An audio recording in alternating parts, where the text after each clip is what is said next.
What is the inner child? There's a lot of talk about the inner child, and I remember the very first time that my therapist talked to me about the inner child. She said, I think there's a small girl still hurting inside of you. And I was like, what are you talking about? I had no idea what she was talking about. And it only became apparent through the work that we were doing what exactly that inner child was. So I thought it would be really useful to talk about the inner child and how there is an inner child in every single one of us. And in many occasions, that inner child is still hurting because of events or things that have been said to them or situations that have happened to them in their past.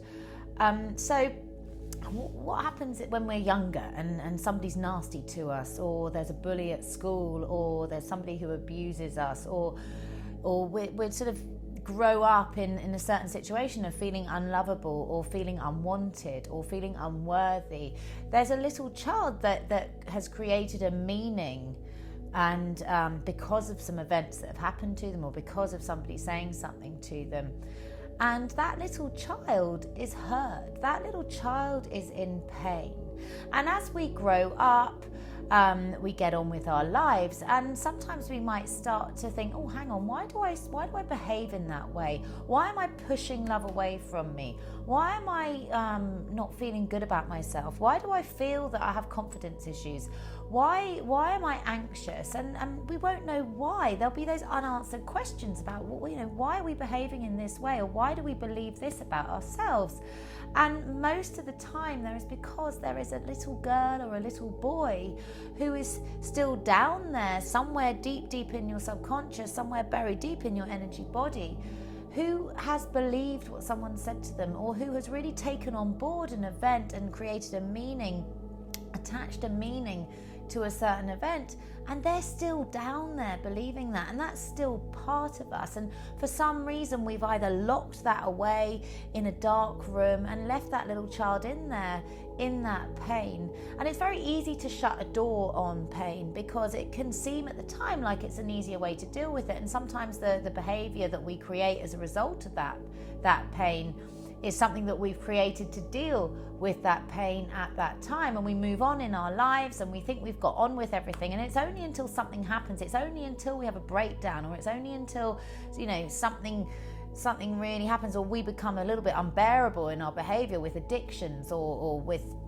or something panic attacks or something happens, that we think, God, we've got to do something about this. But what has happened? And most of the time there is a little child who is locked inside a place in your subconscious, and you can think about that as a little child locked in a dark room, and they are stuck there until we release them, until we let them go, until we let them know that they are loved, that they are okay, that that's not them anymore. So lots of people find it very fearful to go to that place, and they're worried about going to that place because they're worried about unlocking all the pain that happened to them at that time.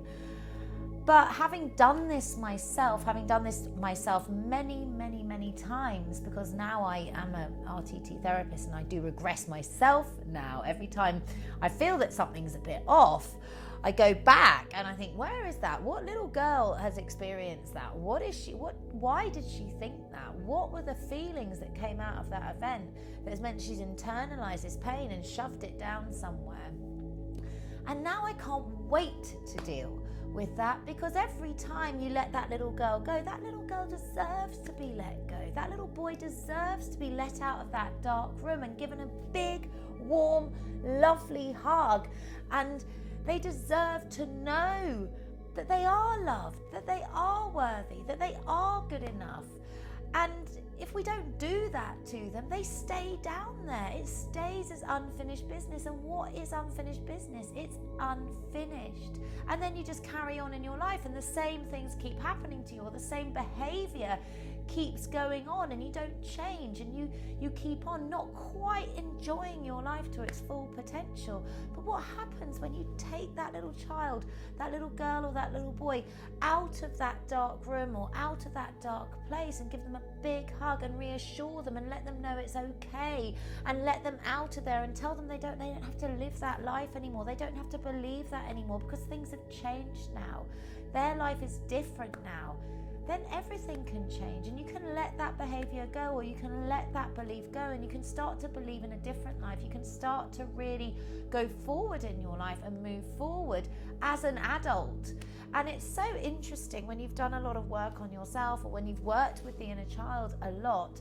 Sometimes when I look around, I see adults, and you can see them when they're in pain, and they just start to look like a little boy, or they start to look like a little girl, because you can see that their reactions aren't the reactions of an adult. Their reactions aren't really the reactions of somebody who's dealt with that. They're the reactions of a little boy or a little girl who has been shoved downstairs.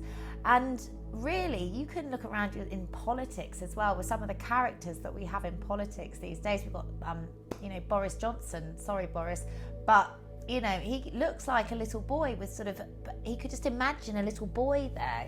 Whatever's happened to him, I don't know.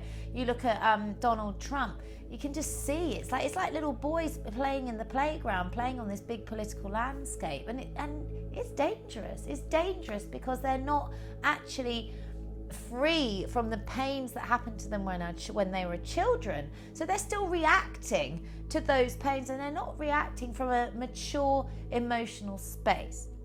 And again, I just want to say it can seem really, really scary to go to that place, to unlock that door, to let those children out. But really, they deserve that. You deserve that. You deserve to move forward in your life, and you deserve to feel free. And that doesn't just come from a subconscious point of view, that comes from an energetic level. And it has really surprised me. I've done so many regressions on myself. I've had so much therapy with inner child, with RTT, and with therapists who aren't RTT therapists, because the inner child is something that is very, very well known about in psychology now. And there's always another little girl in there that needs saving. And I thought I'd done all the work I possibly could on myself, and then whoa, lo and behold, I unearthed something that I never even thought was down there, and I'd obviously pushed it so far down. And that's what we do when something's really, really painful. We push it so far down. But those are the ones we really want to get to. Those are those poor little children who are stuck way down in a dark place, who just want to see the light and just want to come up and just want to play. They deserve to be able to play. They deserve to be able to have a good life. And so do you, because ultimately it's your life, and you are in charge of your own life, and only you can let that inner child go. Only you can let that inner child be free and give it the love it deserves. Really give yourself the love that you deserve. Anyway, thank you for listening, and if you have any questions at all about the inner child, or about how you can help your inner child or free your inner child and give yourself some love, please don't hesitate to get in touch with me. And if you liked this recording, then please just follow me, and I'll see you again soon.